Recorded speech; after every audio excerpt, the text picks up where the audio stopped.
මෙය අපගේ අන්තිම ආත්ම භාවයයි. ඔබ මේ ධර්මයේ දැන් මනාකොට දන්නා හඳුනන කෙනෙක් නම් ඔබට පුළුවනි මේ සිත මායාවක් බව දකින්න. ඔබ දකිනවා කියන්නේ මේ සිත මායාවක් බව. ඔබට මේ ඇහෙන දැනෙන මේ පෙනෙන මේ කිසිවක කෙනෙක් පුජ්‍යලයක් බව ඒ හැඟීම දිය වෙලා යනවා නම් ඒ හැඟීම දිය වෙලා ගිහිලා නම් ඒ හරයක් නැති බව වැටහෙනවා නම් ඔබ මහා දියුණුවක අභියස ඔබ මහා දියුණුවකට පත් තිබෙනවා. නවක යෝගාවචරයක් විදිහට මේ මාර්ගයට ප්‍රතිපදාව සකසාගෙන පුරුදු වෙනවා නම් පුහුණු වෙනවා නම් ඔබට මේ දේශනය ඇහෙනකොට ඔබට මහා ධෛර්යයක් වීරයක් ඇති වේවි. ඔබට දිශානතිය හමු වේවි. කල යුතු දේ ඔබ යා යුතු මාවත ඔබට නිරවුල් වේවි. එයි වැදගත් වන්නේ මෙතන පුජ්‍යලේ කෙනෙක් දෙයක් එහෙම කිසිවක්ම ඔබට හමුවන්නේ නැහැ. හුදෙක් සිද්ධියක් පමණයි. සිතට අරමුණක් එන විට සාමාන්‍ය ස්වභාවය තමයි ඒ අරමුණ බාහිරය කියලා. බාහිරත් සමග සංසන්දනය. නැත්තම් ඒ අරමුණ එනකොටම අපි බාහිරට ගිහිල්ලා ඉවරයි. සාමාන්‍ය කෙනෙකුගේ ස්වභාවය ඒකයි. අරමුණක් එනකොටම මේ පොත, මේ මේසේ, මේ දරුවා, මේ ගෙදර, මේ මගේ ඇඳුම, මේ වාහනේ, නැත්තම් මේ අම්මා, මේ තාත්තා, මේ ඉර, අරහඳ, මේ තියෙන ගස් කොළන්, මේ තියෙන මහ පොළව, මේ විදිහට ඔබ අරමුණු එන අරමුණට නමක් තියෙනවා. හැබැයි ඔබට මේ සත්‍ය දකින්නකොට සත්‍ය දැනගත්තට පස්සේ මේ අපේගේ හිතේ තියෙන සම්මුති නාම කියලා ඔබ හඳුනාගත්තට පස්සේ ඔය සිතට එන අරමුණු වල හරයක් තියෙනවද? හොඳට බලන්න. දැන් මේ සේරම ඔබට පේනවා නම් මේ සිතුවිලි කියලා මේ අපේ සිතින්ම අදාගත්ත නාමයන් කියලා. එහෙම ඒවා බාහිර නැති බව අපි මේ හැඩතල වලට නම් ගැට ගහලා අපි අපේ හිතේ තියෙන නම් ටික මේ දකින්න කියලා. අපි කුතුහලෙන් යමක් දිහා බලනවා. අත්‍තර අපි කුතුහලෙන් යමක් දිහා බලනව නෙමෙයි. අපි හිතනවා. දැන් පේනකොටම අර පොල් ගහක අත්තක් කෙල්ලෙනවා. අර කුරුල්ලෙක් පියාඹනවා. අර පොල් අත්ත උඩ කපුටෙක් ඇවිල්ලා වහනවා. බලන්න මේ වාක්‍ය හැම එකම හිස් වෙනවා. එතන පොල් අත්තක් කපුටෙක් මේ හැඩතල චලනය වෙනකොට අපේ සිත નિરાයාසයෙන්ම ඇලෙනවා. ඇයි අපි හඳුනනවා. කොහොමද? ඒවට නම් තියෙනවා.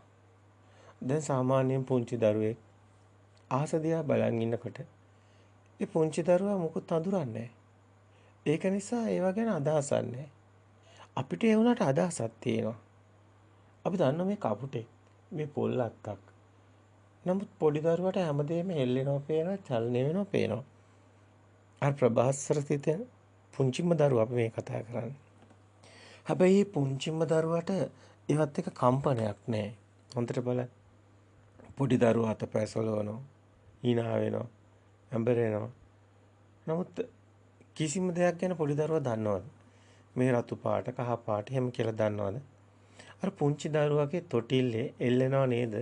පාට කැරකෙන එකක්. ඒ පොඩි දරුවට මේ හැඩතල පේනවා. මොනවද කියලා නෑ. ඒක නිසා එයා ඒව අඳුරන්නේ නෑ. කෙලස් පණවන්න බෑ. සම්මුති පණවන්න බෑ.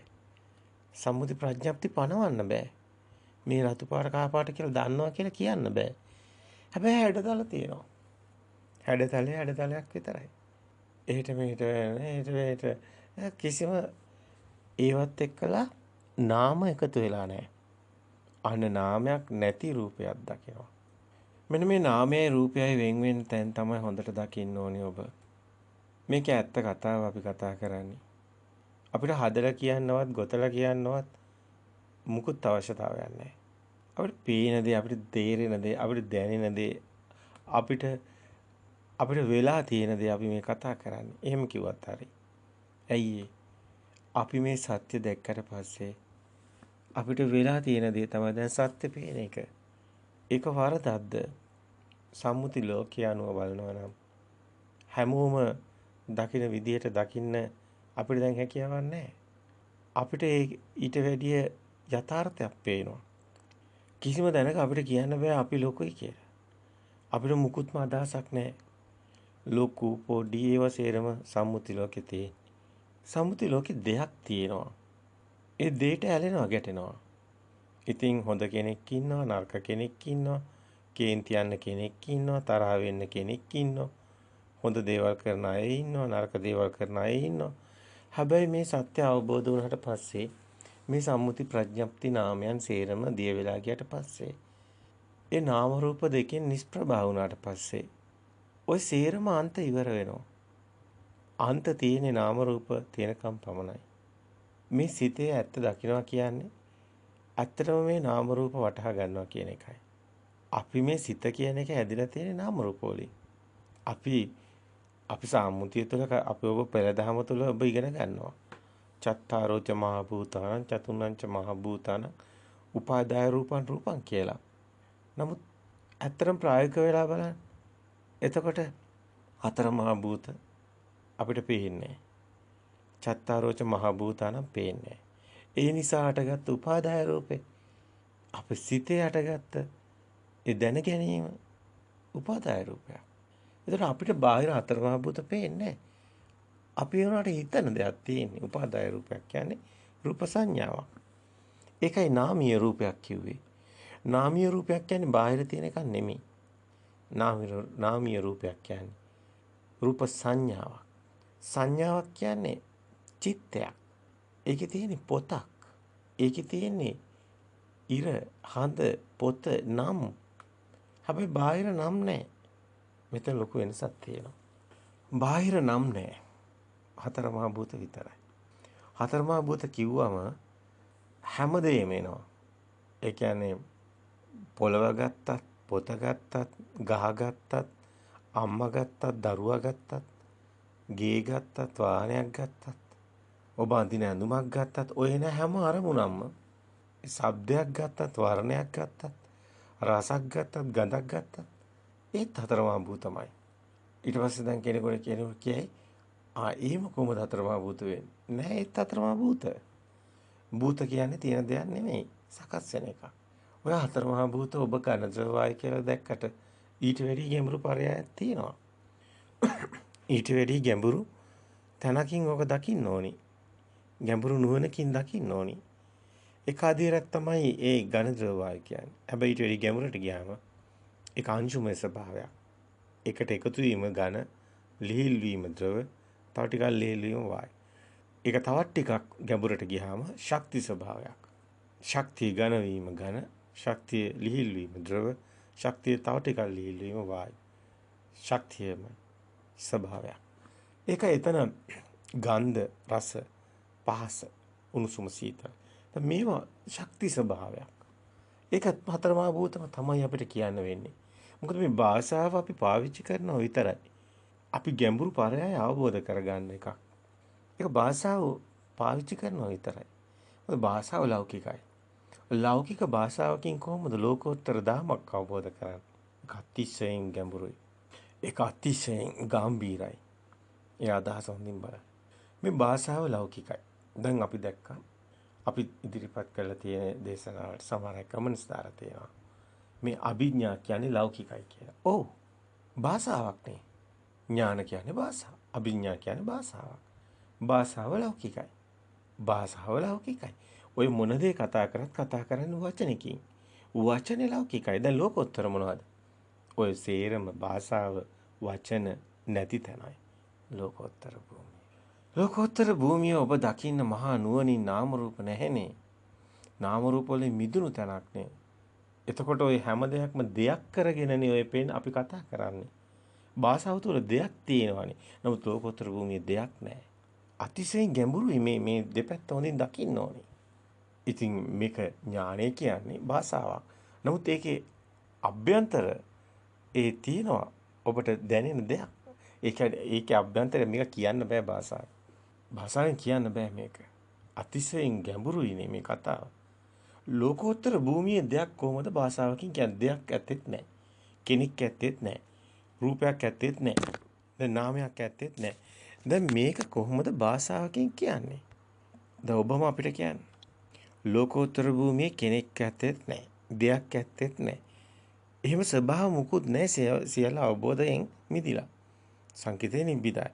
දැන් ඊතන ලෝකෝත්තර භූමියේ දෙයක් කෙනෙක් නැති ස්වභාවය කොහොමද දෙයක් කෙනෙක් හඟවන භාෂාවකින් කියන්නේ? ඒ භාෂාව නාම රූප තියෙන්නේ. දැන් නාම රූප වලින් මිදිච්ච දෙයක් ගැන කියන්නේ කොහොමද? අපි එතකොටයි අසරණයි කිව්වේ. මේ භාෂාව අසරණයි. දැන් අපි මේ භාෂාව භාවිතා කරනව පමණයි. අපි මේ භාෂාව භාවිතා කරනව පමණයි. මේ සත්‍යයේ පණිවිඩය ඔබට දෙන්න මේ භාෂාව භාවිතා කරනව පමණයි. එතකොට ඔබ කිව්වොතින් මේවා ලෞකිකයි කියලා ඔව් ඇත්ත. අපිට කියන්න සිද්ධ වෙනවා. ඒවා ලෞකිකයි. මේ භාෂාව ලෞකිකයි. නමුත් ඔය ඉදිරිපත් කරන දෙයක් නැහැ කියන එක ඔබ දකින්න නුවණින්. ඒක දකින්න පුළුවන් නුවණින්මයි. ඒකයි සිහියයි නුවණයි කිව්වේ ඥාන. ඇත්තට මේවා කියන ඒවා ඔබට යම්කිසි විදියකින් ඔබ ගලපගත්තොත් ඔබට වැටහෙනවා. විඥානය කියන්නේ සිත. ඒතකොට සිත කියන්නේ මානසිකාර. මානසිකාර කියන්නේ නාම රූප. ඒවා අපි හදාගත්ත ඒවා. ඉතින් ඒවා නැති ස්වභාවයක් දැනීම තමයි ඥාන.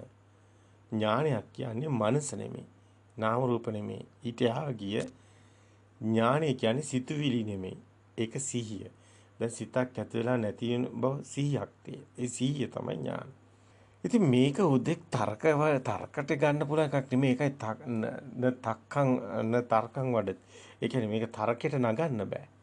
තර්කයට ගන්න බෑ මේ ධර්මයේ. අතක්කවචරයි. අතක්කවචර ධර්මයක් කිව්වේ ඒකයි. මේ ධර්මයේ අතක්කවචරයි. තර්කයට ගන්න බෑ. ඔබට තර්ක කළා මේක දැනගන්න බෑ. සත්‍යයේ පණිවිඩය සත්‍යමයි. ඒකෙන් තර්කයක් නෑ. ඔබට ප්‍රත්‍යක්ෂ වෙන්න විතරයි අවශ්‍ය වෙන්නේ. ඔබට ප්‍රත්‍යක්ෂ වුණොත් දැන් ලුණු රහ ගැන කොහොමද ඔබ තර්ක කරන්නේ? දැන් ඔබට ලුණු රහ ගැන ඔබ කොහොමද ඒක ප්‍රත්‍යක්ෂයක්. දැන් ප්‍රත්‍යක්ෂයයි තර්කයයි අතර බලන්න ලොකු ગેප් එකක් තියෙනවා. ඔබ බලන්න. තර්කයක් කියන්නේ අනුමානයක්, සැකයක්. ඒක නිසා තර්කයක් තියෙනවා. එතන දෙයක් තියෙනවා. හැබැයි දෙයක්කුත් නැහැ. අනුමානෙකුත් නැහැ. විශ්වාසකුත් නෙමෙයි. අතිශයින් ගැඹුරු වෙනසක් නේද මේ දෙක? බලන්න හොඳට මේ කතා කරනකොට. ලුණු රහ කියන්නේ ඔබට ලුණු රහ කොච්චර කවුරු කිව්වත් තේරෙන්නේ නැහැ. ඒක ඔබ කෑවොත් ඒක ඔබට ප්‍රත්‍යක්ෂයි. ලුණු රහ මේක කියලා ඔබ දන්නවා. කියන්න පුළුවන්ද ඔබ? භාෂාවෙන් කියන්න වෙන්නේ උපමා වලින්නේ. මේ භාෂාව භාවිතා කරන්න වෙනවනේ දැන් ඔක කාටද කියන්නේ. මේක ලුණු කියලා නැත්තම් එයාට කාලා බලන්න වෙනවා. අන්න එහෙනම් ඔබත් ආර්ය භූමියට ප්‍රවේශ වන්න. එවිට ඔබටම ආර්ය භූමිය ප්‍රත්‍යක්ෂව සාන්දිටික වේවි. මේක සාන්දිටික ධර්මයක්. Tamanටමයි ප්‍රත්‍යක්ෂ වෙන්නේ. සාන්දිටික අකාලික කාලයකට අයිති නෑ. ඒයිපස්සික ඕපනායක ඇවිල්ලා බලන්න පුළුවන් වුණා කෙනෙකුට. පච්චුප්පන්න ධර්මයක්. ඇතිවෙන නැති වෙන ධර්මතාවයක්. පච්චුප්පන්න ධර්මයක් මේ. ඉතින් මේ ධර්මයේ අතිශයින් අවබෝධ කර ගැනීම ලේසි නෑ. ඒක නිසා තමයි අපි මෙච්චර දේශනා දාන්නේ. ඔබට මේක දකින්න ඔබගේම අතුලාන්තයට මේක ප්‍රත්‍යක්ෂ වෙන්න ඕනේ. දැන් මේ දෙයක් කියලා දෙයක් නැහැ කිව්ව මේක උදේක වචනයකට සීමා කරන්න එපා. දෙයක් කියලා දෙයක් නැහැ. දැන් ඒක නිකම්ම වචනයක් නෙමෙයිනේ. දෙයක් කියලා දෙයක් නැහැ. දෙයක් කියලා දෙයක් නැහැ. හොඳට බලන්න. දැන් මේ දෙයක්, පුටුව දෙයක්, මේස කියන්නේ දෙයක්, පොළොව කියන්නේ දෙයක්, අහස කියන්නේ දෙයක්. හැමතැනම දෙයක්. ඒ කියන්නේ අන්තයක්. ඇත නැත කියන අන්තයක් දෙක තියෙනවා. නමුත් එහෙම දෙයක් නැත්තම් අන්න ඇති වෙන නැති වෙන ප්‍රවාහයක් දෙයක් නෙමෙයි. සිද්ධියක්. ඒ කියන්නේ ඇති වෙන නැති වෙන ප්‍රවාහයක්. ඇති වෙන නැති වෙන සිද්ධියක්. එතන දෙයක් නැහැ. මේ ධර්මයේ කියන්නේ ඒකයි. ධර්මයේ කියන්නේ දෙයක් නෙමෙයි. ධර්මයේ කියලා දෙයක් නැහැ. ඒකයි මේ පටිච්ච සමුප්පාද ධම්මේසු ධම්මා කියලා කියන්නේ. ධර්මයේ කියන්නේ පටිච්ච සමුප්පාද ධර්මයේ ධර්මයේ කියන්නේ ඒකයි. ඒක ධර්මතාවයක්. ධර්මතාවයක් කියන්නේ මේ එහෙමත් දෙයක් නැහැ. ඒ කියන්නේ ඇති වෙන නැති වෙන ස්වභාවයමයි මේකේ වෙන කිසිම දෙයක් නැහැ. පච්චුප්පන්නයි. වෙන දෙයක් නැහැ. පච්චුප්පන්න ධර්මයක්. වෙන මුකුත් නැහැ. අන්තයක් මුකුත් හම්බෙන්නේ නැත්තේ ඒකයි. මේක ප්‍රවාහයක් වෙන්නෙත් ඒකයි. සිත කියලා දෙයක් නැහැනේ. ඒක ප්‍රවාහයක් නේ. ගැලීමක් නේ. ඒක ගැලීමක් නේ. ඒක අපි උපමා වලට පෙන්වන්නේ ගඟ ගලනවා. වැස්ස වහිනවා. සුළං හමනවා. ඒ වගේම තමයි සිත. සිත කියන්නේ ගඟ කියන්නේ ප්‍රවාහයක්. වැස්ස කියන්නේ ප්‍රවාහයක්. හුලඟ කියන්නේ ප්‍රවාහයක්. සිත කියන්නේ ප්‍රවාහයක්. අන්තයක් නැහැ. ගැලීම කියන එකයි. ඒ උපමා පෙන්වන්නේ. ඒකට අන්තයක් නැහැ. බුදුන් වහන්සේ මේ උපමා පෙන්නනවා. ඒකට අන්තයක් නැති බව පෙන්නනවා. ඉතින් මේක මහා නුවණින් දකින්න මේ කියන එක. දැන් ඔබට ප්‍රායෝගිකව ඔබ දන්නවා දැන් කළ යුතු දේ දන්නවා. අපි සැරින් සැරේට ඔබට ඉදිරිපත් කරනවා මේ ආකාර දෙක තුනක දේශනා. එක ආකාරයක් තමයි ප්‍රතිපදාව. එතනදී අපි ඔබෙන් බලාපොරොත්තු වෙන්නේ ප්‍රායෝගික වෙන එක. ඔබ දැන් කොච්චර දැනුම තිබ්බත් ඔබ දැන් දෙයක් දන්නවා. ඔබ දෙයක් දැනගන්නවානේ. ඔබ දැනගන්නවා දැන් සිත කියලා දෙයක් නැහැ. ඔබ දැනගන්නවා දැන් මේ එන අරමුණ එනකොටම ඒ ඉන්නේ අපි හිතන්නේ කෙලිම බාහිර කියලා. නමුත් අපේ හිතමයි අපිට සිතුවිලි තමයි අපි හිතනවා නෙමෙයි අපි දකිනවා නෙමෙයි හිතනවා. පේනවා නෙමෙයි හිතනවා. ඒතකොට ඒක පෙන්වන්නේ අපි ප්‍රතිපදාවේ. ප්‍රතිපදාවේ තමයි එන අරමුණේ සත්‍ය දකින ආකාරය කියන්නේ. අපි ප්‍රතිපදා 1 2 එහෙම කියලා පෙන්වනවා. එතකොට ප්‍රතිපදා අපි අධ්‍යයන තුනකට තමයි පැහැදිලිව අපි ඉදිරිපත් කරන්නේ. ඒ කියන්නේ බුද්ධ දේශනාවට අනුගතවමයි. බුදුන් වහන්සේම තමයි කියන්නේ ස්කන්ධයේ උදේවැය දැකීමමයි මහණෙනි කළ යුතු වන්නේ. ස්වාමීනි නිවන් දැකීම සඳහා අප කුමක් කළ යුතුද? මහණෙනි ස්කන්ධයේ උදේවැය දැකීමමයි කළ යුතු වන්නේ. ඒක තමයි බුද්ධ වචනේ. ස්කන්ධයේ උදේවැය දකින්නවා කියන්නේ වේදනා සංඥා සංකාර විඥාන ස්කන්ධේ. ඒකේ උදේ ඇති වෙන නැති වෙන ආකාරය දකින්නවා. ඒකම තමයි ප්‍රතිපදාව තුළ මේ වේදනා සංඥා සංකාර විඥාන කියන අරමුණ. අරමුණ තමයි විඥානේ දැනගන්නේ. අරමුණක් එනකොට මේක විඥානේ දැනගන්නේ. ඒතකොට දැනගන්න ස්කන්ධයක් කරා. ඒතකොට ස්කන්ධාන පාති බව ආයතන පටලවාගන්නතු જાති. ආයතන හදාගෙන අපි නැවතත් જાතියක් කියලා හදා ගන්නවා. හැඩතලයක් එනවා. જાතියක් කියලා දකිනවා. જાති අපි හදාගන්නේ. නැවතත් ආයතන හදාගෙන ඒක බලනවා. අපි දකින්නේ ඒක. අපිට අරමුණ එනකොටම අපි හදාගෙන එකක් බලනවා. නැවතත් අපි හදාගෙන බලනවා. මේ එනවා මේ ඒක නෙමෙයි අපි හදාගත්ත එක බලන්න. අපි සිතුවිලි දකින්නේ. වෙන විදිහකින් කියනවා. මේ එන අරමුණේ සිතුවිල්ලක් වෙනවා. ඒ වෙලෙම සිතුවිල්ලක් දකිනවා. හරි වේගෙන් වෙනවා ඒක. එතන රැවටීම තියෙන්නේ. මුලාව, අවිද්‍යාව. අවිද්‍යාව නිසා තමයි සංඛාරය තියෙන්නේ. සංඛාර කියන්නේ දැන් සම්මුති ප්‍රඥප්ති කියන්නේ සංඛාර. ඒ කියන්නේ පොත කියන්නේ සංඛාරයක්. පොත මේසේ ඇඳ පුටු සේරම සම්මුති ප්‍රඥප්ති කියන්නේ සංඛාර. සබ්බේ සංඛාරා අනිච්ච සියලු සිතුවිලි චේතනා තමයි සංඛාර කියන්නේ. ඒකයි සබ්බේ සංඛාරා අනිච්චා කියුවේ. අය හදාගත්ත එක නෙමේ සිතුවිලි කියන්නේ. එහෙම එකක් නැහැනේ කොහෙවත්. මහා නුවණින් දකින්න ඕනේ මේ ධර්මය. කොයිතරම් මේ ධර්මයේ ගැඹීරයිද. අතන මේ මෙතනට ආවට පස්සේ එයාට ආයි සැක සංකා මුකුත් නැහැ. ආයි සැක කරන්න දේවල් නැහැ. ඒතර ඉරක් හඳක් මේ දිව්‍ය ලෝකයක් අපායක් මුකුත් නැහැ දැන්. මෙතන ඉන්න කියන ආවාරි භූමියේ. මේ ආරි භූමිය. මේ ආරි භූමිය දකින්නවා කියන්නේ ඔය මොකක්වත් යාට හම්බ වෙන්නේ නැහැ. කර්මඵලෙ ඉවරයි. කර්මඵල ගැන කතාවක් නැහැ. ඇයි අරමුණ එනකොටම අරමුණේ දෙයක් හම්බ වෙන්නේ නැහැ. දෙයක් නැත්තම් කොහෙමද ඒකට ඇලෙන ගැටෙන එකක් තියෙන්නේ. ලෝභ දේශ මොහ සිත් හට ගන්නෑ. ඇත්ත කතාව. මේ මාර්ග සිත් ඇයි ඵල සිත් පෙන්වන්නේ? ඇයි මාර්ග සිත් පෙන්වන්නේ? දැන් හොඳට බලන්න ඔබ සිත් 89 පෙන්වනකොට මාර්ග සිත් පෙන්වනවානේ හතරට ඵල සිත් හතර. එතට ලෝකෝත්තර සිත් 8ක් පෙන්වන්නේ එහෙමනේ. ඒතර මාර්ග සිත් හතරත් පෙන්වන්නේ මේ දැන් මෙතන කර්ම විපාක නැති සිත් ක්‍රියා සිත් විදියට. ඉතින් ඒක තමයි මාර්ග සිතුත් තියෙන්නේ. අයි මාර්ගසිතේ කොහොමද කර්මය පණවන්නේ බෑ. ඒකයි මේ සිත මේ අයින අරමුණේ සත්‍ය දකින්නවා කියන්නේ මාර්ගසිත උපදින්නේ. ඇයි එන අරමුණේ යථාභූත ඥාණයෙන් දකින්නකොට මොකද වෙන්නේ? දෙයක් හම්බ වෙන්නේ නැහැ. ඒතකොට ලෝභ දේශ මොහ සිත් හටගන්නේ. දැන් ඔබ බාහිරෙන් දෙයක් අපි හිතමු බාහිරෙන් දැන් ඔබට එනවා අරමුණක්.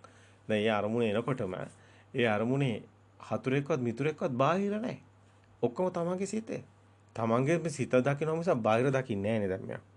දැන් ඔබ එළියේද බලන් ඉන්නේ ඔබේ සිතමද? ඔබ බලන් ඉන්නේ ඔබේ සිත දිහා. එළිය දිහා නෙමෙයි. එළියෙන් මුකුත් ඔබට හම්බ වෙනවද? එළියෙන් මුකුත් හම්බ වෙන්නේ නැහැ. ඔබට හම්බ වෙලා තියෙන ඔබේ හිතම පමණයි. දැන් එළියෙන් ආදරය කරන්නවත් කෙනෙක් හම්බ වෙන්නේ නැහැ. ඇයි? ආදරය කරන කෙනෙක් කොහෙද එළියේ ඉන්නේ? ඔබේ සිතමනේ ඔබ දකින්නේ. දැන් එළියේ එතකොට අම්මවත් තාත්තවත් හම්බ වෙන්නේ නැහැ. ඒ ඔක්කොම ඔබේ සිත දකින්නේ. දැන් එළියේ එතකොට මොකක්වත් හම්බ වෙන්නේ නැහැ. ඔව් ඔබේ සිතයි හම්බ වෙන්නේ. ඔබේ සිතෙන් පිට ඔබ ගිහින් නැහැ කිව්වේ ඒකයි. ඒකයි මෙතන චිත්තානුපස්සනා වඩනකොට ඔබ හොඳට ඔබ දකින්න නැති අපේ චිත්තානුපස්සනා දේශනා ඔබට තියෙනවා නම් අරන් ඒව බලන්න අහන්න පුළුවන්. ඒතර චිත්තානුපස්සනාවේදී පෙන්නන්නේ මොකද්ද? මනසට අරමුණු කරන්න පුළුවන් ධම්ම විතරයි කියලා. මනසට ආයතන වලින් එළියට යන්න බෑ කියන එක. මනසට මේ ආයතන වල තියෙන මේ පංචද්වාර වලින් එන ඒ චක්කු විඥානය වෙනයි මනෝ විඥානය වෙනයි කියලා ගන්නෙ. සෝත විඥානය වෙනයි මනෝ විඥානය වෙනයි කියලා චිත්තානුපස්සනාව වඩන්නේ. චිත්තානුපස්සනාව හරියට වඩපු කෙනා එයා දන්නවා මෙතන මේ එක් සිතක් හටගෙන නිරුද්ධ වෙලා ඊගව සිත හටගන්නේ ඒක එකක්. එක සිතක් ඊගව සිතට සම්බන්ධයක් නැහැ කියන එක. ඒතර ඒ සිතත් ඒ හටගෙන නිරුද්ධ වෙලා ඊගව සිතට ඊගව සිතට සම්බන්ධයක් නැහැ කියන. චිත්තානුපස්සනාව වඩනකොට තමයි ඒ කෙනා මේ ඔක්කොම අවබෝධ කරන සිත ගැන. මේ මනසට බාහිරට එන්න බෑ. මනසට අරමුණු ගන්න පුළුවන් ධම්ම විතරයි. ඒතකොට සිතුවිලි වල කවදාවත් දෙයක් නැති බව එතනින් අවබෝධ වෙනවා. සිතුවිලි වල මුකුත් දෙයක් එහෙම නැහැ. ඇයි සිතුවිලි වලට කවදාවත් බාහිරට යන්නත් බෑ. ඇත්තක් නෙමෙයි. අනේ සබ්බ සංකාර අනිච්චා කියන එක එනවා. ලෝකේ හැදෙන චිත්තේ නියති ලෝකේ මායාවක් කියලා දකින්න තැන. සිතෙන් මිදෙන තැන. චිත්තානුපස්සනාව වඩනකොට කෙනා පුජ්‍යලයා හමු වෙන්නේ නැහැ. රූපෙත් බාහිරයි. මේ රූපේ අපි කතා කරන්නේ රූපේ අජ්ජත් බාහිර කියලා ගත්තාම දැන් ධර්මයේ තුල ඔබ දහම් පාසලේ නැත්නම් මූලික අධ්‍යයනය කරන කෙනෙක් නම් ඔබට අජ්ජත් බහිද්දා කියලා වෙන් කරනකොට මේ පැත්තෙන් අජ්ජත් කියලා ගන්නකොට බහිද්දා කියලා ගන්නකොට පෙන්නන්නේ මූලික අධ්‍යයනයේදී මේ පැත්තේ මම වගේ ගන්න රූපේ. නමුත් එතනින් පටන් අරගෙන ඔබ ලියාගෙන යනකොට කොයිතරම් ටිකක් ලිහිලද රූපෙත් මම නෙමෙයි. රූපෙත් බාහිරයි. බාහිරත් කියලා දෙයක්වත් නැහැ. අන්තරේ ඒකත් සිතට ඇවිල්ලා. අන්තර සිතෙත් එහෙම දෙයක් නැහැ. මේක කෙනෙකුට පැටලෙන්න පුළුවන් එකපාර ඔක්කොම කියාගෙන යනකොට. ඒකයි අධීර දෙකකට මේ තුනකට මේක බෙදලා ගත්තාම තමයි නිර්වුල් වෙන්නේ. ඇයි මුලින් කියනවා බාහිර නෙමෙයි සිත කියලා. පේනවා නෙමෙයි හිතනවා කියලා. අන්තිමටම කියනවා හිත කියලා දෙයක් නැහැ කියලා. එතකොට ඒ අනාගාමී භූමියේ සෝවාන් සෝතාපන්න භූමියේ සකදාගාමි මුලින් ගන්න තැන සෝතේට පැමිණෙන තැන බාහිරෙන් මිදෙන තැන. එතන තමයි අනුසෝතේ තියෙන්නේ බාහිර ඇත්ත කරගත් එක. පටිසෝතේ කියන්නේ බාහිරෙන් මිදෙන තැන. එතනම තමයි සෝතාපන්න වෙන්නේ. එතන මාර්ගය කියන්නේ ඒක දකින්න. එතකොට එතනින් එයා ප්‍රතිපදාව එතකොට බලන්න මේක ලොකු වෙනසක් තියෙනවා. ඒකයි ප්‍රතිපදාව අධීර හතරකට ඒක ගන්න. දැන් බුදුන් වහන්සේම තමයි පෙන්නන්නේ ස්කන්ධයේ උදේවැය දැකීමයි මහණෙනි නිවන් දැකීම සඳහා කළ යුතු වන්නේ කියලා එකට කිව්වට ආකාර වෙනස් කරනවා. සෝතාපන්න මාර්ගයේදී කරන එක නෙමෙයි අනාගාමී භූමියේදී කරන්නේ. සික්ඛායකා උපද්දති සික්ඛායකා නිරුද්ධති. ඒක නෙමෙයි අතනදී තියෙන්නේ. ඒක වෙනස් වෙවි යනවා. ඒක තමයි සුකුසුකම සත්‍ය සංඥා වෙනස් වෙවි යන ගමන අபிසංකරණේ ඒක දකින්න නුවණින්. ඒ විදිහටම අතන මේ සත්‍ය දකිනකොට වෙනස් වෙනවා. ඉතින් මේ ගැඹුරු වචන කියලා පාලි වචන කියනකොට ඒක වෙනස් විදිහට තව ටිකක් විග්‍රහ කරන්න වෙනවා. ඊට වැඩිය හොඳයි අපි බොහොම තේරෙන විදිහට කතා බහ කරනවා නම් පේනවා නෙමෙයි ඇත්තටම හිතනවා කියන එක තමයි මූලික අධ්‍යයනය. සිතට එනවා මූලික අධ්‍යයනයේදී. සිතේ අන්තයට එනවා මේ අන්ත දෙකෙන් මිදෙන්න යන්නේ. නාම රූප දෙකෙන් මිදෙන්න යන පච්චේ පරිග්ගා ඥානෙ. එතකොට මුලින් කරන්නේ බාහිරෙන් මිදෙනවා. බාහිර නෙමෙයි, පේනවා නෙමෙයි හිතනවා කියලා. ඉතින් එතන ඔක්කොම හිත කියලායි දකින්නේ මූලික අධ්‍යයනයේදී. ඒක හොඳට ප්‍රැක්ටිස් කරන්න ඕනේ. ඒක හොඳට පුහුණු වෙන්න ඕනේ. ඒකෙන් තමයි ගැලවිලා යන්නේ සම්පූර්ණ මේ ලෝකෙටම බහැලා ලෝකෙම ඇත්ත කරගත්ත අර ලෝකෙන් සැප දුක් විඳින කර්ම භූමියෙන් මිදෙන්නේ ඔතන. එතනින් තමයි ඒක තියෙන්නේ කර්ම භූමියේ තියෙන බාහිර ඇත්ත වෙලා. එහෙම වුණොත් ඒක පිම්පව් ඔය කියන එක එනවා. දැන් Facebook එකේ බලන්න. Facebook එකේ 90%ක්ම බාහිර ඇත්ත කරගන්නේ ඔය මොනවද දැම්මත් දාන්නේ. දැනුම විතරයිනේ ඒගොල්ලන්ට තියෙන්නේ. එයාලට වෙන දැන් ඔය 100ට 10ක් වගේ බොහොම සුළු පිරිසයි ඉන්නේ. අපිට තේරෙනවා දැන් පොඩ්ඩක් පිරිස වැඩි වෙගෙන මේ සත්‍ය දකින්න උත්සාහ කරනවා. නමුත් ඒගොල්ලෝ දැනුමට තාම හිර වෙලා ඉන්නේ. දීර්ඝ කාලයක් තිස්සේ මේ දැනුම හොයා ගිය සමාජයක් නේ. මේ සමාජයේ ප්‍රායෝගික බුදුදහම පැට්‍රිකලි බුද්දිසම් පැත්තට මේ මෑතකදීනේ ඇරලා තියෙන්නේ. අපිට පේනවනේ. අපිට පේනවනේ මේ බොහොම සමාජයේ කීප දෙනයි මේ නිවැරදි දිශානතිය හඳුනගෙන මේ සත්‍ය ධර්මයේ හඳුනාගත්තේ බොහොම කීප දෙනයි මේ ගිය පීරියඩ් එක දිහා බලනකොට. මේ ලොකු ඔය ප්‍රසිද්ධියේ ඉන්න භික්ෂුන් වහන්සේලා ගොඩාක් ඉන්නේ මිත්‍යා දෘෂ්ටියම තමයි. අපිට නම් විදියට ඕන නම් කියන්නත් පුළුවන්. කෙලින්ම කියන්න පුළුවන් මේ විද්‍යුත් මාධ්‍යවල නම් විදියට කියන්න පුළුවන් මේගොල්ලෝ ඔක්කොම මිත්‍යා දෘෂ්ටියේ තමයි තාම ඉන්නේ කියලා. බාහිර ඇත්ත කරගෙන ඉන්නේ. ඔය කියන බණ පොඩ අහලා බලන්නකො මොනවද කියන්නේ කියලා. ඔය බාහිර ඇත්ත කරගෙන බණ කියන්නේ. ඉතින් ඒ අනුගාමිකයෝ විදියට ශ්‍රාවකයෝ විදියට විශාල පිරිසක් එකතු වුණොත් මොකද? ඒ කොම් මිත්‍යා දෘෂ්ටික වෙනවා. ඇයි අර දැන් කොටුවක් ගහගෙන ඉන්නේ. අන්තගාමී වෙලා ඉන්නේ. ඒකයි අපි කිව්වේ පුජ්‍යල සරණ යන්න එපා කියලා. පුජ්‍යල සරණ ගියොත් මොකද වෙන්නේ? ඒ කෙනෙකුට ගැට ගැහෙනවා. ගැට ගැහුනොත් ඔබේ නිවන වැහෙනවා. නිවන කියන්නේ දෙයක් නෙමෙයිනේ. නිවන කියන්නේ මේ ධර්මතාවයනේ ඔබ අවබෝධ කරන්නේ මේ ධර්මයේනේ. ධර්මයේ කියන්නේ ඇත්තටම එහෙම දෙයක් නෙමෙයිනේ. මේක පච්චුප්පන්නයිනේ. ඒ කියන්නේ ඇති වෙන නැති වෙන ධර්මතාවයක් නෙමෙයි. වෙන මුකුත් නැහැනේ. මෙතන ඔබ පුජ්‍යල සරණකට ගියොත් වෙන්නේ ඔබ අන්තයකට ගැට ගෑනවා. මේ අද සමාජයේ තියෙන ගැටලුව තමයි රහතන් වහන්සේලා නම් ගැටලුවක් නැහැ. එහෙනම් සැබෑ කල්යාණ මිත්‍රෝ ඔබට හම්බ වෙනවා. රහතන් වහන්සේ. සැබෑ කල්යාණ මිත්‍රෝ නැතිකම තමයි ඔබ අමාරුවේ වැටෙන්න හේතු වෙන්නේ. මුලා වැටෙන්න හේතු වෙන්නේ. නැත්තම් අපි කියන්නේ බුදු සමය තුළ ඇත්තටම බුදුන් වහන්සේ තමයි කල්යාණ මිත්‍රයවන්. මොකද බුදුන් වහන්සේ තමයි කෙලෙස් නසන මග නිවැරදිව ලෝකෙට හෙළි කරන්නේ. මේ අසවක්ඛ්‍ය ඥානෙ හෙළි කරන්නේ. මෙතනින් කෙලෙස් ඡය වෙන්නේ මේ සත්‍ය දකින්නකොට කියලා. ඒතර ඒ පණිවිඩය දෙන්න තවත් ඒ විදිහටම කෙලෙස් නසපු කෙනෙකුට විතරයි හැකියාව ලැබෙන්නේ. එහෙම නැත්නම් අපි කියනවා මේ බුද්ධ දර්ශනය අවබෝධ කරගත්ත කෙනෙක් විතර ප්‍රත්‍යක්ෂතාවයට පත් වුණු කෙනෙකුට විතරයි අර විදිහටම කීමේ හැකියාවක් තියෙන්නේ. නමුත් මෙතන බුදුන් වහන්සේම පෙන්නනවා බුදුන් වහන්සේ කිසිම වෙලාවක අපි දකිනවා කිසිම වෙලාවක කිසිම තැනක බුදුන් වහන්සේ සිර කරන්නේ නැහැ කෙනෙක්ව. නිදහස්ව කෙනාගේ නිවන් මඟ යන්න ඕනි. මෙතන පුජ්‍යල සරණ ගියොත් ඔබ හිර වෙනවාමයි. රූපයකට ගැට ගැහුනොත් ඔබ හිර වෙනවා. ඒකයි බුදුන් වහන්සේ කාලාමෝරුන්ට දේශනා කරන්නේ. කිව්වත් පිළිගන්න එපා, අහුවත් පිළිගන්න එපා, දැක්කත් පිළිගන්න එපා. මා පිටක සම්පදාය පොතෙන් ආවා කිව්වත් පොතේ තියනවා කිව්වත් පිළිගන්න එපා. මේ අහවලා කිව්වත් පිළිගන්න එපා. ඒ කියන්නේ මේ ඔය දැන් ඔය උසස් තෙරවරු කියලා කියනවා. ඒ කිව්වත් පිළිගන්න එපා කියලා. බුදුන් වහන්සේ පැහැදිලිව දේශනා කරලා තියෙන ඕවා මේ නිකම් මේ හැමෙන් සෙලෝ ටේප් ගහලා වහන්න බෑ. හොඳට පැහැදිලිව දේශනා කරලා තියෙනවා. අපිට මේ තේරෙනවා මේ දැන් ඉන්න සමහර පොත්ම කරේ ගාගත්ත අපේ සමහර අය පොටිලා වගේ වික්ෂුන් වහන්සේලා මේවත් සුද්ධ කරන්න හදනවා. බුද්ධ වචන සුද්ධ කරන්න බෑ කාටවත්. බුදුන් වහන්සේ ඍජුව පැහැදිලි කරලා තියෙන්නේ හැමදේම. අපිට හැම තැනම කියත හැකි. බුදුන් වහන්සේ රූප වන්දනාව කොහෙවත් අනුමත කරලා නැහැ. බුදුන් වහන්සේ ජීවමාන වැඩ සිටින කාලේ එක අවස්ථාවක අපි දැක්ක හන්දවණේට වඩිනවා. හන්දවණේට වැඩලා එනකොට බුදුන් වහන්සේ බහැ දකින්න විශාල පිරිස් එනවා. එතකොට ආනන්ද හාමුදුරුවන්ගේ හිත කම්පා වෙලා ආනන්ද හාමුදුරුවෝ හිතනවා දැන් මේ අය ගේනවා මල් ගේනවා විශේෂයෙන්ම ඔය අර ඒ කාලේ තිබිලා තියෙනවා ඔය බුදු සමය තුල ඔය මල් ගෙන හැල්ලා දෙන එකක්. ඒ අදත් ඔය කවුරු හරි බලන්න යනකොට මල් ටිකක් අරන් යන්නේ ඔන්න ඔය ටික චාරිත්‍රයක් තමයි තිබිලා තියෙන්නේ. ඉතින් ඒ චාරිත්‍ර බ්‍රාහ්මණීන්ගේ ඒ තිබුණු චාරිත්‍ර සමාජ ක්‍රමය තුල. එතකොට ඒකට ඒ සංස්කෘතිය තුළ එක් කරනවා. එතකොට මේ අය කම්පා වෙනවා. දැන් බුදුන් වහන්සේ නැහැ අන්දවණේට වැටෙනවා. එතකොට ආනන්ද හාමුදුරුවෝ කම්පා වෙනවා. ආනන්ද හාමුදුරුවෝ රහත් වෙලා නැහැනේ.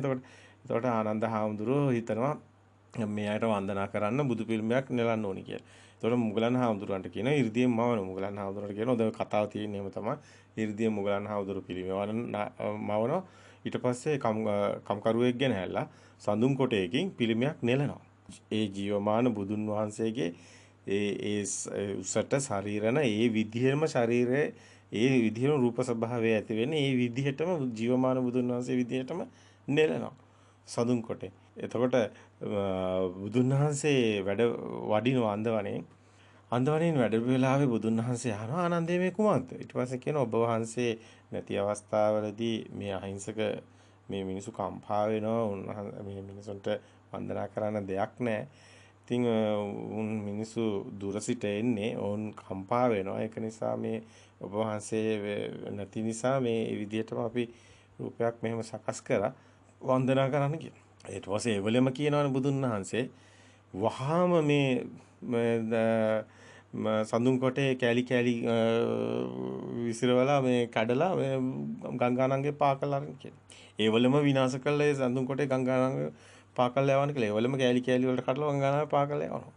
ඇයි මම රූප වන්දනා අනුමත කරන්නේ නැහැ. ඒකට හේතුව ওই මිත්‍යා දෘෂ්ටියක් තියෙනවා උතන. බාහිර ඇත්ත වෙනවා එතකොට. බාහිර ඇත්ත කරගත්තොත් ධර්මයේ වැහෙනවා. ධර්මයේ මේ ධර්මයේනේ දැන් මෙතන වැදගත්. ධර්මයේ සොයාගෙන යන කෙනාට ධර්මයේ වහනවනේ එතකොට. ඒක මේ කතාවස්තු හංගලා තියෙන්නේ. මේ කතාවස්තු දැන් මේවා එලි කරාම අහනවා කොයිද තියෙන්නේ කියලා. ඒකට හේතුව ඒයටත් හොයාගන්න බෑ කොහෙද තියෙන්නේ කියලා. ඔය ගොඩක් අය දන්නේ නැහැ. සමහර අය එංගලන්තෙට ගිහිල්ලා අපි දන්නවා එංගලන්තේ තියෙන පුස්කොළ පොත් හොයනවා සමහරලාට තව මොනවා හරි තියෙනවද කියලා. ඒ පොත්වල ධර්මයේ නැහැ. ඇත්තම කතාව පොතෙන් ගන්නේ ඔබ යම්කිසි સિદ્ધාන්තයක්. ඒක සෛද්ධාන්තිකයි. ඒක තුල ඔබගේ සිතේ මේ අරමුණු වෙන අරමුණ දැකලා මිදෙන තැනයි ධර්මයේ තියෙන්නේ. ධර්මයේ කියලා 아무තු දෙයක් නැහැ. ධර්මතාවයේ ඔබ මේ තාම ඔබට ප්‍රත්‍යක්ෂ වෙලා නැහැ. ඒක ඔබ තාම දෙයක් ඇති කියලා හොයනවා. දෙයක් නැහැ. දෙයක් නැති බව අවබෝධ කිරීමයි ධර්මතාවය. ඔබ තාම ඒක දන්නේ නැහැ. ඔබ තාම පැටලිලා ඉන්නේ. ඔබ තාම අසරණයි. ඇත්තටම ඔය අපි මේ සංස්කෘතියට තියෙන සමාජ රටාවට අපි ගැටෙන්න යන්නේ නැහැ. අපි ඒක ඒ විදිහටම අපි ඒ කටයුතු කරන අය අපි කියන්නේ ආමිස පූජාවෙන් හිත නිවෙනවා. ඔය දාන සීල භාවනා ඒවෙන් මනුස්සත්වේ රැකෙනවා. ඉතින් අපි ඔවට ඒක අපි දකිනවා ඒකේ යහපත් පැත්ත අපි දකිනවා. නමුත් ඒ සමාජ සුබ සාධනේ. නමුත් බුදු කෙනෙක් ධර්ම දේශනා කරන්නේ එතන නෙමෙයි පිහිටලා. බුදු කෙනෙක් ධර්ම දේශනා කරන්නේ සත්‍ය දුකින් මුදවන්න. එහෙනම් සත්‍ය දුකින් මුදවන්න බෑ. සත්‍යයට මේ විදිහට එක පැත්තකට ගැට ගහලා. ඒතකොට බුදුන් වහන්සේ ඍජුවම පේනවා නිවැරදි දිශා නැතියි. ඒක නිසා තමයි බුදුන් වහන්සේ දානයක් ගැන කියන්නේ කියත් ඒක බුදුන් වහන්සේ මනාකොට අග මුල මැද අග ගලපනවා කියන්නේ කොහොමද? ඔන්න බලන්න අද සමාජයේ කොහොමද ධර්ම දේශනා කරන මුල මැද අග ගලපලාද කියන්නේ කියලා. ඔන්න බලන්න අපි දානය ගැන කියනකොට තිරිසන් සතහට දෙන දානෙට වැඩිය දුස්සීල කෙනාට දෙන දානේ 100 ගුණයක් ආනිසංස වැඩි කියනවා. ඒ දුස්සීලයට දෙන දානෙට වැඩිය සිල්වතට දෙන දානේ ඊට වැඩිය 100 ගුණයක් ආනිසංස වැඩි කියනවා. ඕක ඉතින් තවත් දිගට කියනවා. උපදින ඒවා එහෙමත් කියනවා. ඒතකොට සීලවතට දෙන දානෙට වැඩිය මහත්ඵල උතුමන්ට දෙන දානේ 100 ගුණයකින් ආවුස වැඩි කියනවා. ඒතකොට මහත්ඵල උතුමන්ට දෙන දානෙට වැඩිය සම්බුද්ධ පසේ බුදු කෙනෙකුට හරි සම්බුදු කෙනෙකුට දෙන දානෙ ඊට වැඩිය කියන ආනිසංස 100 ගුණයකින් වැඩි කියන. ඔය විදිහට කියාගෙන ඔහොම එනවා. ආවිලා බුදුන් වහන්සේ මොකද්ද කියන්නේ යන්නේ? බුදුන් වහන්සේ කියන්නේ යන්නේ වෙනම කතාවක්. ඔය දානෙ ගැන නෙමෙයි.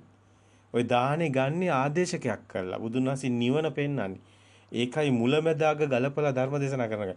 අද ඔබ දකින්න සමහර අපේ හාමුදුරුවෝ අපේ සමා වෙන්න ඕනි මේ ධර්මය අවබෝධ කරගත්ත අත්‍තරම මේ ආර්යයන් වහන්සේලාට නෙමෙයි මේ කියන්නේ. මේ කියන්නේ පෘථග්ජන වික්ෂුන් වහන්සේලාටයි. වැඩියෙන් ඉන්නේ 90%ක් විතර ඉන්නේ පෘථග්ජන වික්ෂුන් වහන්සේලා. අත්‍තරම 10%ක් වගේ බොහොම සුළු පිරිසයි ඉන්නේ ආර්යයන් වහන්සේලා. ඒ උතුම් ආර්යයන් වහන්සේලාට දන්නෝ මේ මොකද්ද කියන්නේ කියලා. උන්වහන්සේලා මේවත් තමයි ගැටෙන්නේ නැහැ. උන්වහන්සේලා දන්නෝ මේ සත්‍ය ධර්මයේ මෙයා හෙලි කරනවා. සත්‍ය ධර්මයයි මේ ඉස්මතු කරන්නේ කියලා. පෘථග්ජන භික්ෂුන් වහන්සේලාට එහෙම අවබෝධයක් නැහැ. එයාලා කොහොමද මේ බණ කියනකොට කියන්නේ මේ දාන ගැන විතරයි. දන් දෙන්න කියලා විතරයි කියන්නේ. දිව්‍ය ලෝකෙට යන්නේ ඒකට ගන්නවා. සුගතිය කියලා ආයෙ ගැට ගන්නවා නිරේට යනවා කියලා නැත්තම්. ඕක නෙමෙයි බුදුන් වහන්සේ කියන්නේ. ඕක මේ බ්‍රාහ්මණයෝ කියප එක. අද ඔය හැම ආගමකම තියෙන එක. ස්වර්ගයටයි යන එකයි ඔය කියන එක. ඔය ස්වර්ගයට යන්න කියන්නේ බුදු කෙනෙක් කියන්නේ නැහැ. බුදු ඒකයි පෙරණැසු විරුද්ධමක් වෙන්නෙත් නැහැ. ඒක දහමට ගැලපෙන්නෙත් නැහැ. බුදු කෙනෙක් මොකද කියන්නේ? අද අපේ හාමුදුරුවෝ උතරට කියන එකයි වරද තියෙන්නේ. බුදුන් වහන්සේට කියන්න ඕනුනේ කුමක්ද? බුදුන් වහන්සේට කියන්න ඕනුනේ මේ දාන 1000ක් දෙනවට වැඩිය. ඔය බුදුන් ඔය කියනවනේ ඔහොම දාන ගැන කියනවනේ ඉහළටම දාන 1000ක් දෙනවට වැඩිය උතුම් කියනවා. මේ සිත ඇති වෙන නැති වෙන එක්ෂණික සිත එක මොහොතක් දකින්න එක. වෙන විදිහකින් කියනවා පච්චුප්පන්න ධර්මනේ. වෙන විදිහකින් කියනවා නම් මේ ධර්මයේ දාන 1000ක් දෙනවට වැඩිය ධර්ම දානේ උතුම් කියනවා. ධර්ම දානයි කියන්නේ මොකක්ද? ඕක දැන් ධර්මයේ කියවට කියවනේ ත්‍රිපිටකයේට. ඒක නිසා ඒක හොයාගන්න බෑ. ධර්ම දානය කියන්නේ මේ සිත ඇති වෙන නැති වෙන හැටි එක මොහොතක් දකින්න එක. ඒකයි ධම්මේ කියනකොට කියන්නේ පටිච්ච සමුප්පාද ධම්මේසු ධම්මං කියලා. ඒ කියන්නේ පටිච්ච සමුප්පාද ධම්මේසු ධම්මං කියන්නේ මේ ඇතිකල්ලි මේ වේ කියන එක. මේ ඇතිකල්ලි මේ නොවේ කියන එක. ඇති වෙන නැති වෙන ධර්මතාවය උතන තියෙන්නේ. පටිච්ච සමුප්පාද ධර්මය තුල වෙන දෙයක් නැහැ. හේතුඵල ධර්ම තුල වෙන දෙයක් නැහැ. ඇති වෙන නැති වෙන ධර්මතාවය පෙන්වන්නේ. හැමතැනම තියෙන ඇති වෙන නැති වෙන ධර්මතාවය. හොඳින් අපිට පෙන්වන්න පුළුවන්. මනාකොට ඒක පෙන්වන්න පුළුවන්. මේයි බුදුන් වහන්සේ එලි කරන ධර්මයේ කියලා. ඒකයි දානේ පෙන්වන්නේ. දානේ යට ඉඳන් ඉඳ ඇත්තටම එදා බුදුන් වහන්සේ පෙන්වන හැම ධර්ම පරයායක්ම පටන් ගන්නේ යට මිනිස්සයා ඉන්න තැනින්. අසෘතවත් පෘථග්ජන මිනිස්සයා ඉන්න තැනින් පටන් ගන්න. නමුත් ඒක අවසන් කරන්නේ ආර්යයන් වහන්සේලාගේ තැනට ගෙනිහිල්ලා. නමුත් අද අග මුල මැද අග ගලපලා ධර්ම දේශනා කරනවා කියන්නේ ඒකටයි. අවසානයේ නිවන පෙන්වන්න ඕනි එතන. මේ දිව්‍ය ලෝක ගිහිල්ලා නිවන් දකින්න එක නෙමෙයි. මේ මොහොතේ පච්චුප්පන්න ධර්මයක් පෙන්වන්න ඕන සාන්දිටික ධර්මයක්. මේ දැන් පෙන්වන්න ඕන. එහෙම නැත්තම් බණ කියන්නේ යන්න එපා. ඇත්තටම අසරණ වෙනවා. මේ මිනිස්සු අසරණ කරනවා නැත්තම්. ඒක කරන්න යන්න එපා. දැන් ඔබට අපි එහෙම දෙයක් කියන්නේ නැහැ. ඔබට අපි කියන්නේ දිව්‍ය ලෝක ගිහිල්ලා එන්න නිවන් දකින්න. ඔය බොරු කතාවන්නේ. දිව්‍ය ලෝක කියන්නේ සංඛාරයක්.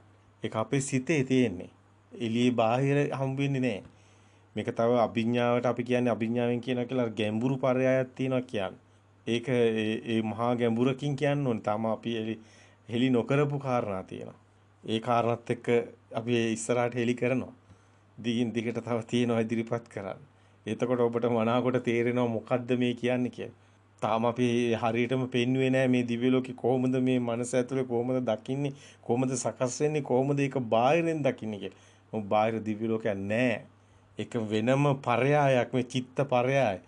මේ චිත්ත පරයයි සකස් වෙනව බාහිර නැහැ. කාටවත් තාම ඔබ තේරෙන්නේ නැහැ එහෙම කිව්වට අපි ඒක පෙන්වන්න. ඒ කියන්නේ මේක යථාර්ථයෙන් පෙන්වන්න. නිකන් මේ බොරුවට නිකන් එහෙම නෙමෙයි. ඇත්තට පෙන්වන්න ඔබට. මේක සත්‍යම කොහොමද කියලා. දැනට ඔබ මෙහෙම දරා ගන්න. සංකාරයක්. සංකාර කියන්නේ චිත්ත ස්වභාවය. චිත්ත ස්වභාවය කියන්නේ සිතක සකස් වෙන එකක්. ඔබ හීනේ තුල ඉන්නවනේ. හීන තුල ඉන්නකන් දන්නේ නැහැනේ. අන්න ඒකම තමයි දිව්‍ය ලෝකේ කතාව. චිත්ත ස්වභාවයක්. ඒක බාහිර කතාවක් නෙමෙයි. මේ කතාව මනාකොට ලියලා පෙන්නන්න ඕනේ. එතකොට තමයි තේරෙන්නේ මේ මොකද්ද මේ කතාව කියන්නේ. චිත්ත ස්වභාවයක සකස් වෙන්නේ. බාහිර නෙමෙයි. සංකාරයක්. නමුත් ඒක දෘෂ්ටියක් තුලයි සකස් වෙන්නේ. අන්තයක් තුලයි. ඇත කියන අන්තය තුලයි. ඇත නැත කියන අන්තවලයි තියෙන්නේ. ඔය තියනවා කියන කමයි. නැත්නම් දිව්‍ය ලෝක කතාවක් කිසිම අදාළයක් නැහැ මේ ධර්මයට. එහෙම කිසිම දෙයක් අදාළ නැහැ. එදා බ්‍රාහ්මණ සමාජය තුළ තිබුණු ඒ දිව්‍ය ලෝක බ්‍රහ්ම ලෝක ඔය කතා ටික තමයි ඔය කැරක් කියන්නේ. නමුත් ධම්මචක්කපවත්තන සූත්‍රය දිහා බැලුවම එහෙම කතාවක් නැහෙනේ. අනත්ත ලක්ෂණ සූත්‍ර දිහා බැලුවම එහෙම කතාවක් නැහෙනේ. එතකොට ඒවෙන් නිවන් දැක්කනේ පස්වක තවුසෝ. ඒවෙන් නිවන් දකින්න පුළුවන් අදටත්. අපිත් ධර්මයේ දකින්නේ ඒ තුලින්නේ. ඒව මොකටද අපිට අනවශ්‍යව. බුදුන් වහන්සේ ඒක තමයි ඒ වගේ ගොඩක් පරයයන් පෙන්නනවා මේ කම්ම නියාම, බීජ නියාම, චිත්ත නියාම, ඊතු නියාම ඒවා අනවශ්‍ය ඒවා හොයීමෙන් පළක් නැහැ කියලා පෙන්නනවා. මොකද නිවන් මාර්ගට ඒක අදාළ නැහැ. දැන් බාහිර දෙයක් නැහැ කියවගම කර්මඵලය එතනින් ඉවරයි. දැන් ඔය කර්මඵලයෙන් වැඩක් තියනවද කතා කරලා? ඔබට අදාළ නැහැ. ඇයි? අපි දකිනවා මේ අපේ දේශනා අහන බොහෝ අය එතනින් මිදිලා ඉන්නේ. ඔවුන් දකිනවා මේ බාහිර දෙයක් නැති බව. ඔවුන් ඉදිරිපත් කරන කාරණා වලින් අපිට පේනවා. අහන ප්‍රශ්න වලින් අපිට පේනවා. ඔවුන් බාහිර දෙයක් නැති බව දකිනවා. අපි ඉදිරිපත් ඇත්තටම මේ සමාජය තුළ ඉස්මතු වීගෙන එනවා බොහොම හොඳ සමාජයක් අද. ඉස්මතු වීගෙන සත්‍ය ධර්මයේ ඉස්මතු වීගෙන එනවා. සත්‍ය දකින්න අයත් ඉන්නවා දැන්. මුලින් එච්චර හිටියේ නෑ. දැන් එන්න වැඩි වෙනවා. වැඩි වීගෙන එනවා. වේගෙන් එනවා වැඩි වීගෙන. බොහෝ අයට දැන් ඇස් සැරෙනවා. අද Facebook එකේ අපි කරන විශාල මෙහෙයුමක් ඇත්තටම ඒකට විශාල අපිට දැනෙනවා ආශිර්වාදයක් තියෙනවා. ධර්මයේ සත්‍ය හොයන අයගේ. සත්‍ය හොයන අය ඒකට උනන්දුවක් තියෙනවා. මෙයා සත්‍ය කතා කරනවා. ඒ සත්‍ය අපි අහන්න ඕනි කියලා උනන්දුවක් තියෙනවා. ඇත්තටම අපි දකින්න දැන් අපේම දේශන සමහර අය අරගෙන දානවා ඒගොල්ලන්ගේ වගේ. ඒගොල්ලන්ගේ නමින් දානවා ඒගොල්ලන්ගේ විදියට. අර අපි අද වෙනකම් මේ මොහොත වෙනකම් කිසිම කෙනෙකුට එපා කියලා නැහැ. කිසිම කෙනෙකුට ඒක කරන්න එපා කියලා නැහැ. ඇයි මේවා අපිට අයිති ඒවා නෙමෙයි. එහෙම පුජ්‍යලයක් කෙනෙක් මෙතන නැහැ. අපි නමක් දාලත් නැතිකොට, අපේ නමක් කවුරුත් දන්නේත් නැතිකොට, කෙනෙක් දන්නේ නැහැ, කවුද දන්නේ, සමහර අය හිතන් ඉන්නවා අපි හැංගිලා. අනේ අපිට හැංගෙන්න ඕන කමකුත් නැහැ, කෙනෙකුත් නැහැ, අපිට වැඩකුත් නැහැ. ධර්මයක් කියනවා. ඒ ධර්මය ඔබට දකින්න පුළුවන්. ධර්මය ඔබට ගැළපෙනවා නම් ප්‍රත්‍යක්ෂ නම් දරා ගන්නවා. නැත්නම් ඔබ අයින් කරනවා. ඒක ඔබ ඉදිරිපත් කරන කාරණා වලින් අපිට තේරෙනවා. සමහර අයට ඒක ගැළපෙන්නේ නැතුණා මේ ඒකට ඒ විදිහට පිළිතුරු දෙනවා. සමහර අයට ගැළපුණා මේ විදිහට පිළිතුරු දෙනවා. ඒකට අපිට තේරෙනවා. ඉතින් ඒක තමයි වෙන්නේ. ඒක තමයි සබාදහම. ඒ සබාදහමට අපි හිසනවනවා. යම් මොහොතක මේ ශරීර කූඩුව පොළොවට පස් වෙන යම් මොහොතක ඒක පොළොවට පස් වෙලා ගියා. මේක ෆ්‍රීකවන්ස් එකක්. මේක තව අය ඉදිරිපත් කරනවා. මේක මේ අපි පොළොවට පස් වෙලා ගියා කියලා තව කී දෙනෙක් ඉදිරිපත් කරයිද? මේක දැන් දිගින් දිගට විජටිතෝ විවරතෝ විජටිතෝ දැන් මේක බබලෙනවා. දැන් ධර්මාලෝකයේ බබලීගෙන එනවා. ඒක මේ කෙනෙක් පුජ්‍යලයක් කරන එක නෙවෙයි, අපි කරන දෙයක් නෙමෙයි. මේක දැන් වෙනවා. මේ අපි ඇති ඒකට අපි නිකන් එක ඉත්තෙක් පමණයි. ඒ කියන්නේ අපි නිකන් එක සහයෝගයක් එක මේ එකක් විතරයි වෙන්නේ. කවදාවත් මේ අපි ගිහිල්ලා මේ මාධ්‍යවල නිකම් බබලීලා මේ නිකම් මේ මම තමයි කෙනා කියලා මුදුන වෙන්නේ ඒව අපිට අවශ්‍ය නැහැ. අපි මේ බාල බොළඳ ඒවට අපි කියන්නේ ඇත්තටම පඩෂෝ කියලා. ඒව වැඩක් නැහැ අපිට. ඒක කාඩ්බෝඩ් විතරයි. කාලෙකට ඉන්නවා කාලෙකට මැරලා යනවා. දැන් මේ වෙනකන් හිටපු කෝ අපේ නළු නිලියෝ. කෝ දැන් ඔය අපි උජාරුවෙන් කතා කරපු අය. අපි දන්නවා ගාමිණී ෆොන්සේකලා, ජෝබේ වික්‍රමලා, ඔය විජේ කුමාරතුංගලා, වගේ ගායකයෝ ජෝතිපාලලා, ඔය වගේ අමරදේවල සමහර කතා කරන්නේවත් නැහැනේ නම්වත්. වැඩක් නැහැනේ මිනිස්සුන්ට. ඇයි මේ මිනිස්සුගේ ඒ කාලේ මේ මොහොත ඉවරයි. දැන් මේ මොහොත මේ කාලේ එතන ඉවර වෙනවා. දැක්කද ධර්මයේ? හැමතැනම ධර්මෙති. ඇයි මේ අපි බොළඳ වැඩ කරන්නේ? ඇයි අපි අපේ නම් දාගෙන දඟලන්නේ? එහෙම නමක් කොහෙවත් තියනවද? නැහැ. නැති නමක් නැති කෙනෙක් මොනවද අපි කරන විකාර? ඒව අපිට අවශ්‍ය නැහැ. මේ දේශනා ටික මේ දෙන පණිවිඩේ වැදගත්. ඒ පණිවිඩේ අරගෙන ඔබ ඊට වැඩිය දේවල් කරાવી. ඉතින් ඒක සාදු සාදු සාදු. අපි නිදහස් වීම අපි නිදහස් වෙලා ඉවරයි. ඔබේ නිදහස් වීම. ඒ ගලපා දෙන්න දරන උත්සාහය අහිංසක උත්සාහය. ඒ අසාර්ථකවත් අපිට නම් කම් නැත. ඒ අසාර්ථක වීම අපි නිහතමානීව පිළිගනිමු. අතර අපි කොරෝනා හැදිච්ච වෙලාවේ අපිට අන්තිම මොහොතක් ආවා. අපිට දැනුනේ නෑ මේ මොහොත ඉවරයි. මේ මොහොත පමණයි. අපි මහා දහමක් දැක්කා ඒ තුල. අපි දැක්කා ඇත්තටම අපිට මේ කිසිම දෙයක එහෙම නැති වෙන්න දේවල් අඬන්න එහෙමව තිබුණේ නෑ. එහෙම සිතුවේ මේ නිකන් ඉන්න ඕනි යන්න බෑ. අපි දැඟලුවෙත් නෑ. දැන් මේ මොහොත විතරයි කියලා අපි හිතුවේ. මොහොත එච්චරයි. මේකේ අපිට මොකක්වත් නැති බව අවබෝධ වුණාට පස්සේ අපිට කිසිම මරණ බියක් තිබුණේ නෑ. අපි කරේ ඒ මොහොතේත් ඔබට ධර්මයේ ඉදිරිපත් කරා. සමහරවිට ඔබට ඇහෙන්නේ නැති සමහර ඒවා හුස්ම ගන්නව වැඩි. සමහරවිට ඔබට ඇහෙන්නේ නැති හතිය වගේ සමහර ඒවා. සමහරවිට ඔබම දාලා තියෙනවා ඇහෙන්නේ නැහැ කියලා. හරි අමාරුයි. සමහරවිට අපේ කය හරි වෙහෙසයි. කයට ඒ අසනීප ස්වභාවය කයට ආවම කයට දරා ගන්න බැහැනේ. නමුත් ඔබ වෙනුවෙන් අපි කාලේ ඒ අවසාන මොහොතෙත් ඔබට බැලුවේ ඒ ධර්මයේ පණිවිඩය දෙන්න. ඒ අන්තිම අමාරුණු මොහොතේ ධර්මයක් ඉදිරිපත් කරා. ඇත්තටම අපි ඒක කරේ කමන්නේ මෙතන ඉවරයි. එච්චරයි. ආයි අපිට උපතක් නැහැ. ආයි මේ ඉපදෙලා ආයි මේ කතන්දර අපිට නැහැ. අපිට මේ ලෝකයක්වත් නැහැ. මේ මොහොත මේ ෂනේ එච්චරයි. ඒ ෂනේ දැක්කා ඒ ෂනේ ගියා එච්චරයි. වෙන ෂනයක් ගැන අපි දන්නේ නැහැ. අපිට අදහසක් නැහැ. මේ ස්පාක් එකක් කියලා මේක අපි සබහාදාමක් කියලා අපි මේ සත්‍ය ඔබට පෙන්වන්නේ අපි දකින සත්‍ය. දකින ඒ සත්‍ය ඔබට පෙන්වනවා. එහෙම දෙයක් නැහැ. මේ සද්දයක්වත් පළක් නැහැ. ධර්මයේ ගන්න. ඒ මහා ධර්මතාවයක්. ඒ ප්‍රවාහයක්. ඇති වෙන නැති වෙන ධර්මතාවයක්. ඒ ධර්මතාවය දකින්න හරිම අමාරුයි. අතන මේක අවබෝධ වුණාට පස්සේ ඔබට ගැටුම් නැහැ. ගැටලු නැහැ. කාගේවත් එක්ක වාද නැහැ. අනේ ඕනම දෙයක්. දැන් ඔබ මොකක් හරි කියනවා ඒකටත් හා කියනවා. තව කාරු හරි මොකක් හරි කියනවා අපිට එතනත් ගැටුමක් නැහැ. තව කාරුනේ කමන්නේ. ඇයි? අපි වෙනත් කියන දෙයක් තියෙන්න එපා. වෙනත් කියන දේකුත් වෙන්න. එහෙම දේවල් නැහැ. ඒක පමණයි. මේක කියපු දේ තේරුන්නේ නැහැ නේද? ඒ කියපු දේ ටිකක් ගැඹුරුයි. සරල වගේ පෙවුනට. මෙතනදී වැදගත් වෙන්නේ ඔබව ඉස්මතු කරන්න දඟලනවා නම් කොතනක හරි එතන දකින්න ඔබ ඉන්න බව. ඔබ නැතිනම් හැමතැනම ඔබ ඉස්මතු කරන්නේ නැති බව. ඔබගේ අතුලාන්තයත් එක්ක ඔබ සිහිය පිහිටවන්න. ඔබගේ ඥානයන් ඔබට අවදි වෙලා නම් ඔබට ඥානයන්ට හසු වෙනවා. මේ ඔබ ඉස්මතු කරනවා කියන්නේ. එතකොට ඔබට ආත්ම දෘෂ්ටිය පේනවා, ආත්ම තණ්හාව පේනවා. මේ මායя මම කියන කෙනා තාම ගිලිහිලා නැහැ. ඉතින් ඔබට මේ ධර්මයේ තුල ධර්ම අවබෝධය නැතිකම නම් ඒක අවබෝධ ධම්මටි ඥානය අදා ගන්නවා. ධම්මටි ඥානය අඩුවක්ද එතන තියෙන්නේ කියන්නේ. දැන් ඔබ දන්නවනේ බොජ්ජංග ධර්ම වැඩනකොටත් කියනවනේ සති ධම්ම විජය විරිය පස්සද්ධි සමාධි උපේක්ඛා කියලා. සත්‍ය කියන්නේ සත්‍ය දකින්න සතිය. ඒතර ධම්ම විජය කියන්නේ ඒ ඔබ ඒ ධර්මතාවය දකින්න ඕන. ඉතින් ධර්ම ඒකට වීරිය තියෙනවනේ නේ අරමුණේ සත්‍ය දකින්න තැන. සිහිය තියෙනවා. වීරිය කරනවා කියන්නේ සිහිය පවත්වා ගන්න වීරිය තියෙනවා. කියන්නේ දකින්න උත්සාහ කරන්න ඕන.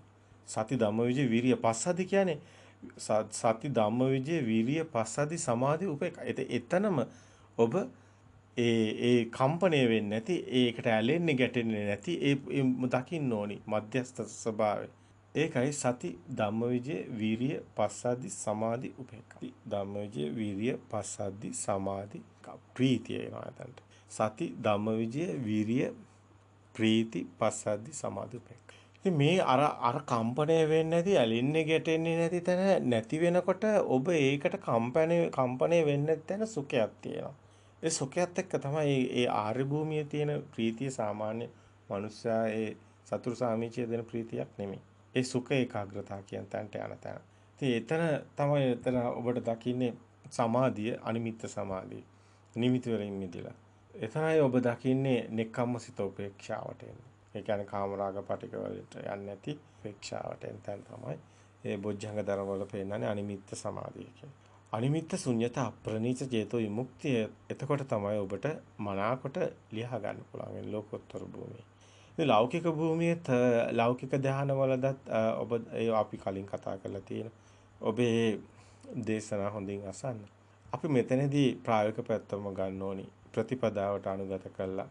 ඉතින් ඔබ එන අරමුණට ඔබ පුජ්‍යල භාවයේ ඉස්මතු කරන්න වෙනවද ඒ වගේ හොඳ සියෙන් ඉන්න.